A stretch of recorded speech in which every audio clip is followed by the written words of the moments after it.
হাসরের ময়দান বড় ভয়ঙ্কর ময়দান হবে। সূর্যের গরম, একদিকে জাহান্নামের আগুনের গরম, গুনাহগারেরা সব মানুষগুলো হাসরের মাঠে উলঙ্গ দাঁড়াবে।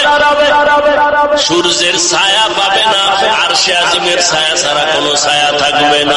ওই সময় নবীদের কাছে উম্মতেরা দৌড়াবে। সমস্ত নবীরা নাফসি নাফসি বলে বলবে, আমার ফিকিরে আছি, তোমরা চলে যাও। সর্বশেষ আদম নবীও তারায় দিবে, মুসা নবীও তারায় দিবেন। এক পর্যায়ে আমার কাছে আসবে, আমি থাকবো মাওলার দরবারে মাকামে মাহমুদে। সবাই নাফসি নাফসি বলে কাঁদবেন, আর আমি আমার নিজের জন্য একবারও কাঁদবো না। আমি আমার মাওলার আদালতে বলবো, ও আল্লাহ, আমার উম্মতের বাঁচাও, আমার একটা উম্মত যেন জাহান্নামের আগুন ধরতে না পারে। আমার আল্লাহ বলবেন, নবী আপনি কাঁদবেন না, ওয়ালা সাউফা ইউতিকা রাব্বুকা ফাতারদা, আমি আপনাকে রাজি খুশি রাখবো, আপনি কাঁদবেন না। একটা উম্মত জাহান্নামে আপনি যদি দিতে না চান, আপনি বেছে বেছে উম্মত গুলো জান্নাতের দিকে নিয়ে যান।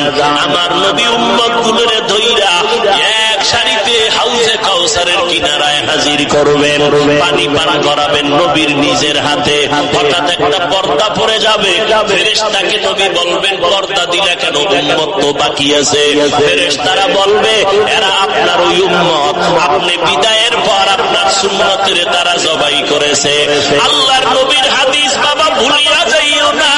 নবী বলবেন, সুহকান সুহকা লিমান গায়্যারা মিন বাদি, ওরে তোরা আমার থেকে দূর হ, তোরা আমার উম্মত না। আমার দাঁত ভাঙা দিনের উপরে তোরা গাদ্দারি করেছো, আমার সুন্নতের জবাই করেছো, আমার আদর্শকে তোরা বিলুপ্ত করেছো রে বাবা। ওই আল্লাহর নবী যদি ওই দিন দাঁড়াইয়া দেয়, বলো রে বাবা, সেই দিন কি উপায় হবে রে মুসলমান? এখনো সময় আছে, আল্লাহ তওবার দরজা দিয়া ডাকতেছেন, তওবা করো।